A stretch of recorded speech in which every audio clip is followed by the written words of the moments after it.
Hello students, welcome back. This is Gurpreet Singh.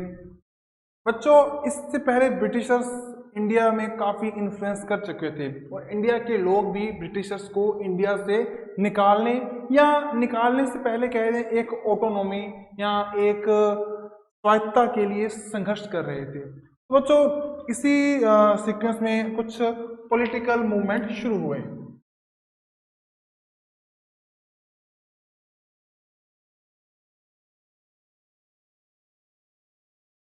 Okay बच्चों, और इसमें सबसे पहले आया नॉन कोऑपरेशन या नॉन कोऑपरेट मूवमेंट।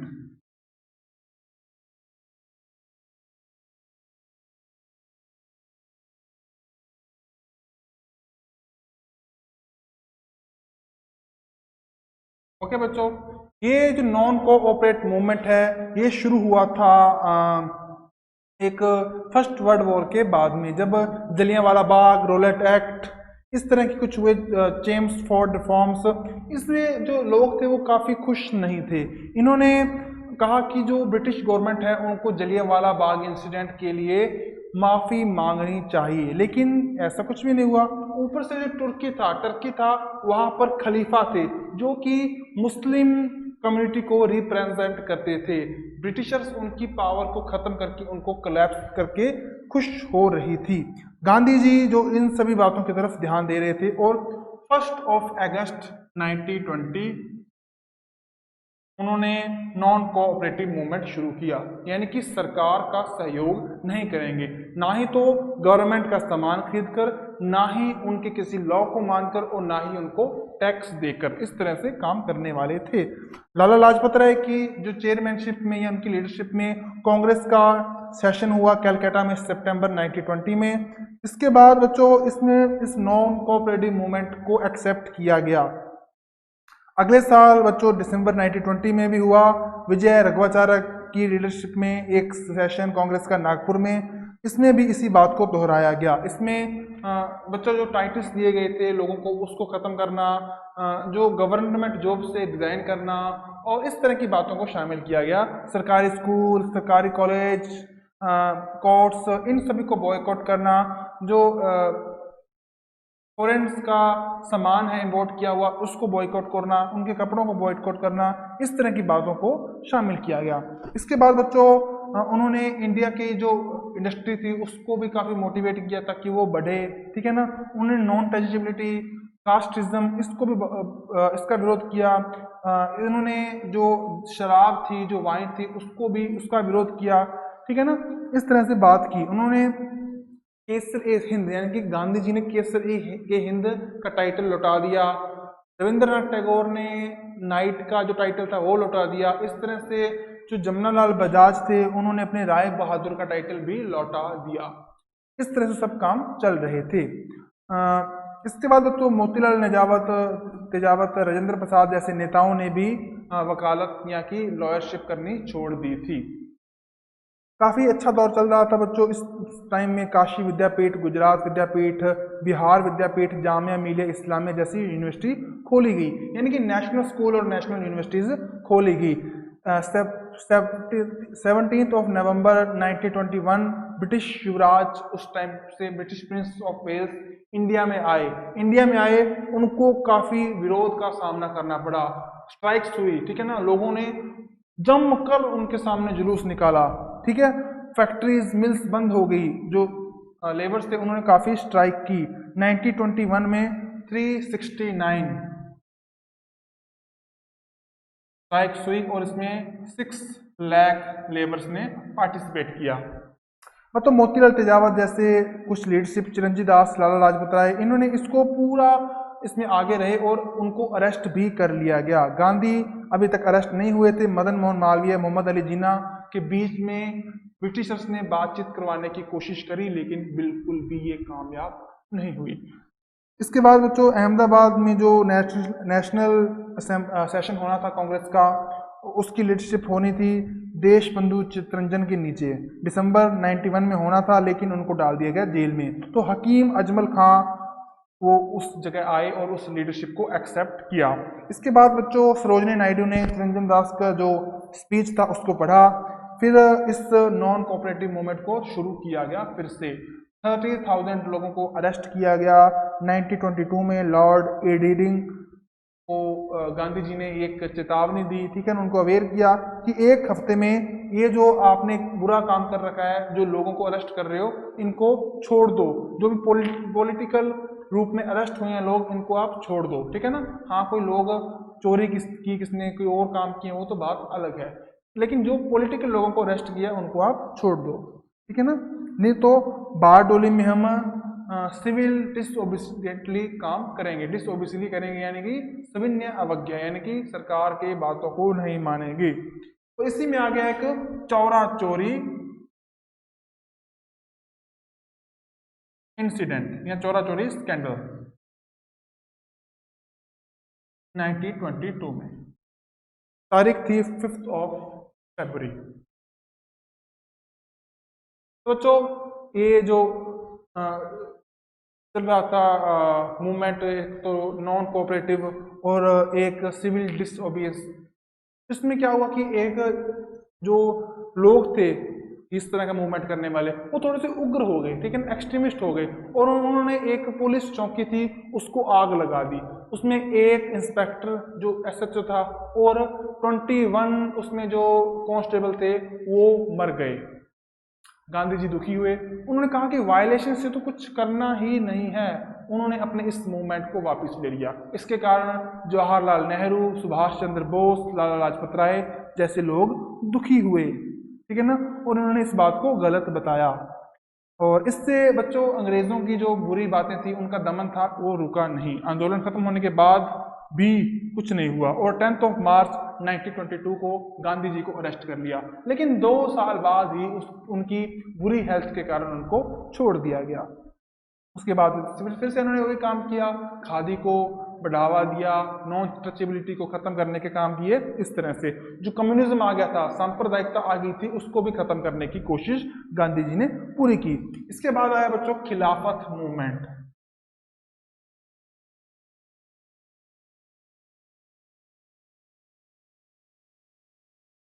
खिलाफत मूवमेंट बच्चों वही तुर्की वाला मामला, खलीफा वाला मामला, कि जो खलीफा को हटाने की कोशिश कर रही थी। और उसी समय जो इंडिया के लोग थे, उन मुस्लिम थे, उनको लीडरशिप दी कांग्रेस ने या गांधी जी ने खिलाफत मूवमेंट चलाकर कि आप ऐसा मत करो। देखिए बच्चों उस टाइम में करते करते लगभग 18,000 मुस्लिम्स इंडिया से बाहर चले गए, इंडिया को छोड़कर, ठीक है ना, इंडिया को कुफ्र मानकर, ठीक है ना।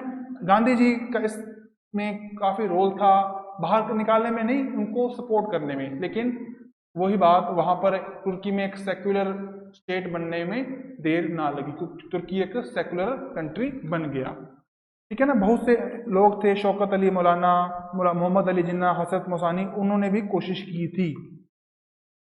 तो बच्चों इसके बाद केरल में कुछ कम्युनल राइट्स हो गए, इसमें हिंदुओं को काफी नुकसान उठाना पड़ा। इसके बाद बच्चों 1922 से लेकर 1930 की कुछ बातें।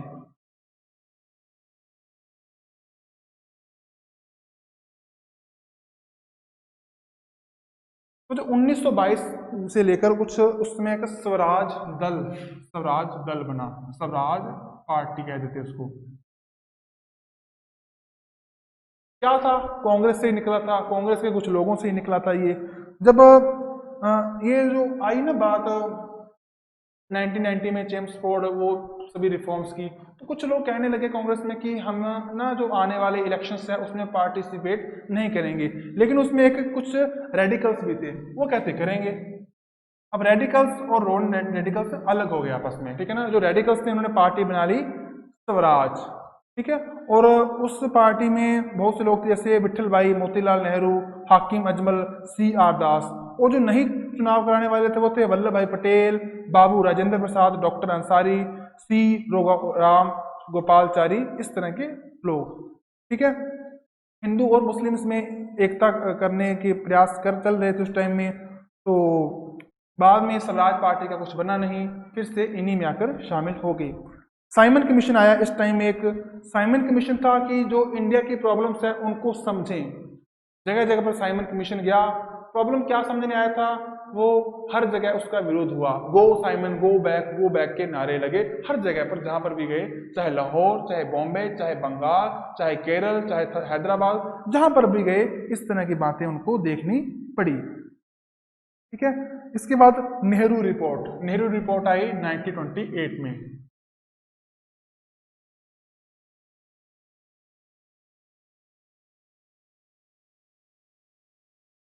बच्चों नेहरू रिपोर्ट क्या थी कि उस टाइम में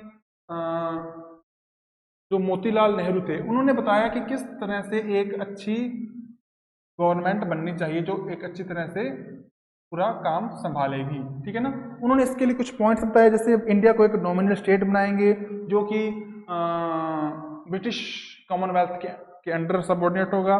उसके अलावा इस तरह से कुछ कानून बनाएंगे जिसमें हर आदमी को अपने, चाहे धार्मिक कानून है, रिलीजियस हो या अपने पर्सनली कानून हो, उसको प्रोटेक्ट करने का राइट मिलेगा।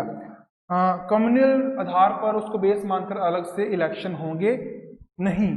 मतलब ये जो मुस्लिम लीग के जो कह रहे थे अलग से मुसलमानों को रिजर्वेशन दो या दलितों को रिजर्वेशन दो, इस तरह की बातें नहीं होगी क्योंकि इससे कम्युनलिज्म को बढ़ावा मिलेगा। इसके बाद बच्चों कुछ जो सेंट्रल असेंबली है उसमें हालांकि सीटें रिजर्व रहेंगी मुस्लिम्स के लिए। डबल सदन वाली एक लेजिस्लेशन है जो वो बनाई जाएगी और जो स्टेट है उनको कुछ ऑटोनॉमी दी जाएगी ताकि वो अपने राइट्स का प्रयोग करें और अपने एरिया में डेवलपमेंट करवाएं। इसके अलावा जो ब्रिटिशर्स होंगे उनका काम होगा कि वो फॉरेन पॉलिसी को देखें। और इन्होंने 31 जनवरी 31 दिसंबर 1929 का अल्टीमेट दे दिया ब्रिटिशर्स को कि इस तारीख तक आपने इसको मान लिया तो ठीक है, नहीं तो फिर हम मूवमेंट करेंगे। लेकिन इसको मुस्लिम लीग ने नहीं माना। मुस्लिम लीग ने कह दिया कि हमें तो भाई साहब 14 सूत्री मांग, 14 मांग है, हमारी डिमांड है, वो माननी पड़ेगी। तो बच्चों ठीक है, फिर इसके बाद आया बात पूर्ण स्वराज। ठीक है ना, पूर्ण स्वराज यानी कि फुल ऑटोनॉमी।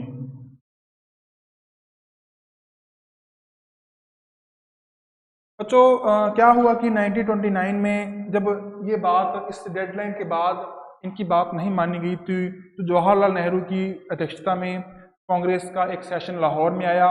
उन्होंने इस चीज़ को माना और उन्होंने 26 जनवरी 1930 को अपना इंडिपेंडेंट मना लिया। उन्होंने कह दिया कि हम अलग हैं, अपना झंडा मना लिया और हर साल इसी तारीख को उन्होंने अपना इंडिपेंडेंस डे मनाना शुरू कर दिया। इसके बाद बच्चों शुरू आया सिविल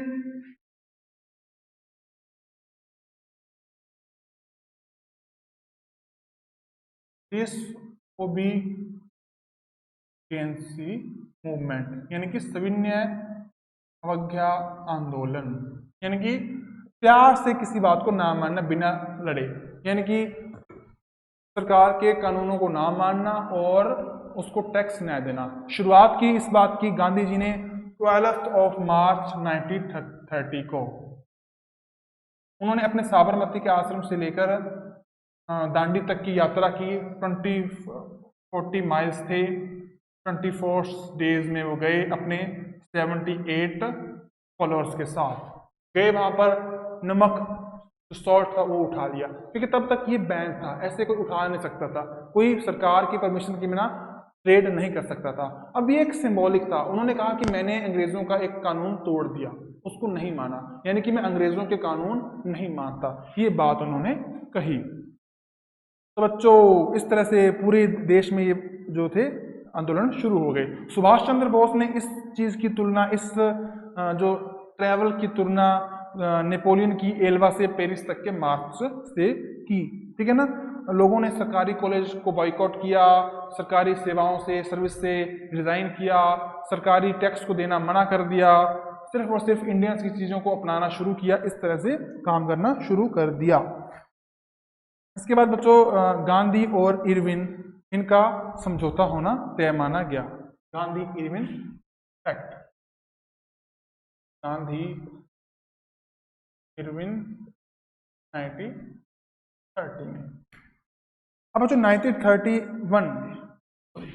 मार्च अब मार्च 1931 में इरविन, जो उस टाइम में भारत में वाइसरॉय थे, इंडिया के वाइसरॉय, कौन, लॉर्ड इरविन, उनके और गांधी जी के बीच में एक एग्रीमेंट साइन हुआ। अब क्या था ये?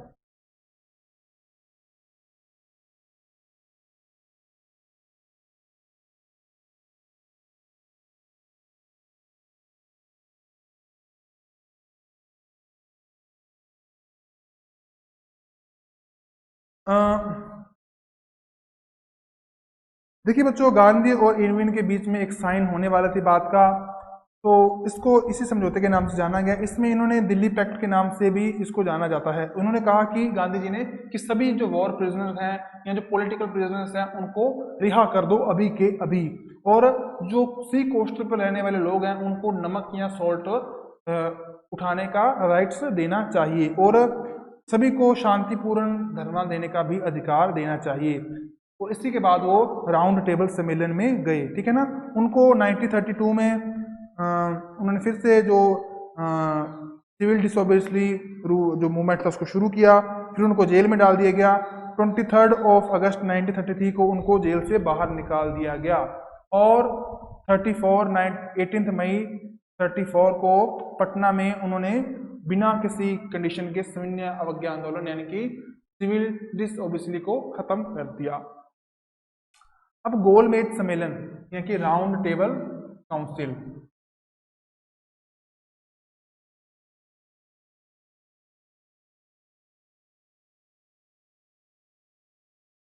ठीक है। अब ये हुआ था 1930 से 1932, और उसमें ब्रिटिशर्स भी थे, इंडियंस भी थे, कांग्रेस के लोग भी थे, मुस्लिम लीग के लोग भी थे, और प्रिंसली स्टेट्स के लोग भी थे, जो आपस में बैठकर अपने भविष्य की या बेहतरीन शासन चलाने की बात कर रहे हैं। उसमें भी कांग्रेस नहीं गई, पहली बात तो पहले में, ठीक है ना। पहला जो गोलमेज सम्मेलन था, फर्स्ट राउंड टेबल सम्मेलन, वो हुआ था 1930 में। कांग्रेस ने इसका बॉयकॉट किया क्योंकि उनकी बात नहीं मानी जा रही थी, और 12 नवंबर 1930 को ये शुरू हुआ था, ठीक है। इसमें कुछ प्रिंसली स्टेट गए थे जैसे कि बीकानेर, हैदराबाद, भोपाल, कश्मीर और मैसूर। इसके अलावा ब्रिटिश के प्राइम मिनिस्टर रैमजे मैकडोनाल्ड भी वहाँ पर मौजूद थे। आगा खां, मोहम्मद अली जिन्ना, जयशंकर, ये लोग भी वहाँ पर पहुँच चुके थे, लेकिन कांग्रेस ने इसका बॉयकॉट किया। 19 जनवरी 1931 को ये खत्म हो गया था। इसमें एक सेल्फ ऑटोनॉमी की बात की गई। सेकेंड राउंड टेबल जो था वो 1931 में हुआ था, और उस दिन तारीख थी 7 सितंबर। सिर्फ और सिर्फ गांधी जी गए कांग्रेस की तरफ से, और कोई भी नहीं गया। भीमराव अंबेडकर, मदन मोहन मालवीय इसमें पार्टिसिपेट किया, और इन्होंने, भीमराव अंबेडकर ने मुस्लिम्स की तरह अपने आप का भी एक अलग काउंसिल या एक अलग इलेक्शन रिप्रेजेंटेटर देने की बात की, लेकिन उनको ऐसा नहीं दिया गया। गांधी जी इस अड़ गए कि ऐसा भी कुछ नहीं करना, अपने को अलग दलितों के लिए इलेक्शंस वाला काम नहीं करना। उसके कारण बच्चों गांधी और जो अंबेडकर थे वो पूना में मिले, और 26 सितंबर 1932 को उनके बीच में Poona agreement, Poona pact sign हुआ। उसमें ना उन्होंने कुछ नेशंस में कुछ सीट्स दलितों के लिए भी रिजर्व करने की बात कही। थर्ड गोलमेज सम्मेलन, थर्ड राउंड टेबल सम्मेलन, इसमें फिर गांधी जी नहीं गए। मोहम्मद अली जिन्ना जो था उनको इसमें मेंबरशिप लेने, इसमें पार्टिसिपेट करने का राइट ब्रिटिशर्स ने नहीं दिया। उसके बाद बच्चों आया 1935 का एक्ट। बच्चों सबसे बड़ा एक्ट था।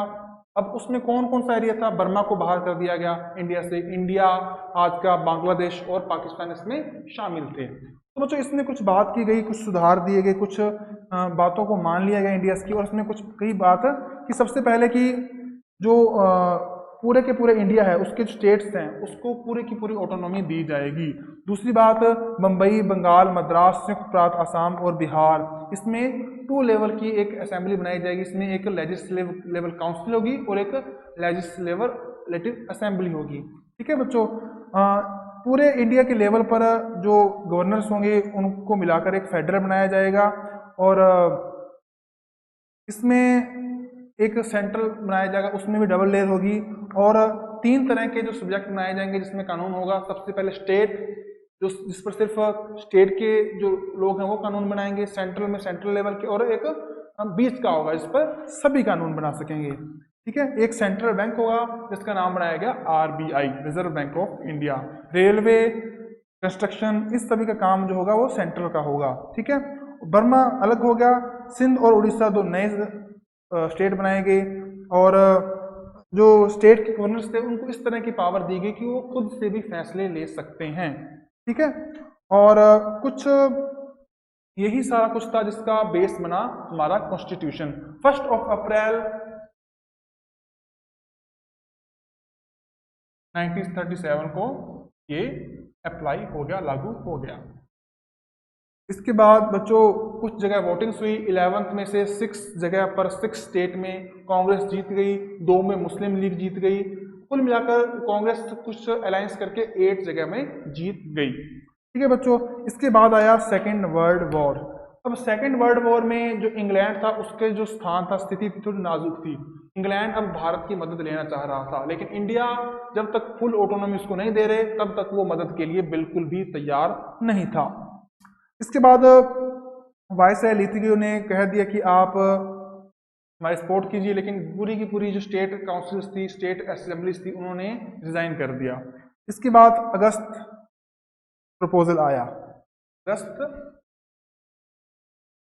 प्रपोजल। अगस्त प्रपोजल जो था 8 अगस्त 1940 को आया था।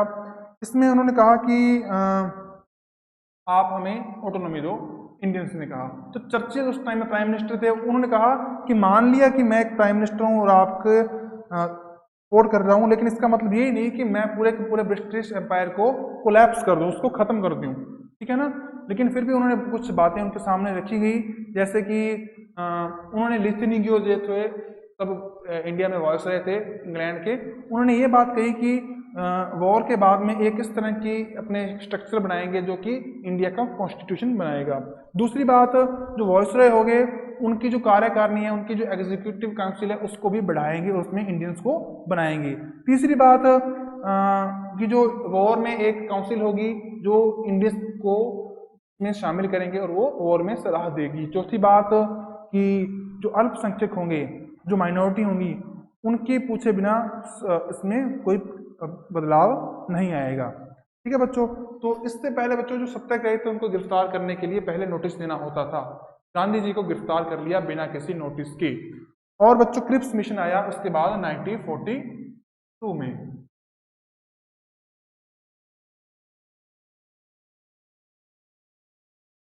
क्रिप्स मिशन आया और उसने बच्चों उस टाइम में इंग्लैंड की स्थिति खराब हो गई। इंग्लैंड पर दबाव आने लगा, अमेरिका, रूस, अमेरिका और चाइना से कि इंडिया को बुलाओ, उसको वार में इनवाइट करो, लेकिन इंडिया वाले तो आ नहीं रहे थे। तो इंडिया वालों को कह दिया सर स्टैनफोर्ड क्रिप्स ने कि युद्ध के बाद एक आपको ऑटोनॉमी दी जाएगी, ठीक है ना, आपकी मर्जी है कि आप कॉमनवेल्थ में रहें या ना रहें, और युद्ध के बाद तुरंत ही एक कॉन्स्टिट्यूशन असेंबली भी बनाई जाएगी, इस पर भी सहमति बनी। इसके अलावा बच्चों ये भी तय हुआ कि युद्ध के बाद किस तरह से एक परमानेंट गवर्नमेंट बनाई जाएगी, किस तरह से मुस्लिम लीग और कांग्रेस आपस में कोऑर्डिनेशन करके काम करेगी, इन सभी बातों को भी तय किया गया। बच्चों आज का ये लेक्चर यहीं तक था। अगले लेक्चर में अपनी बात करेंगे 1942 के मूवमेंट की और कुछ और बातें। Thank you.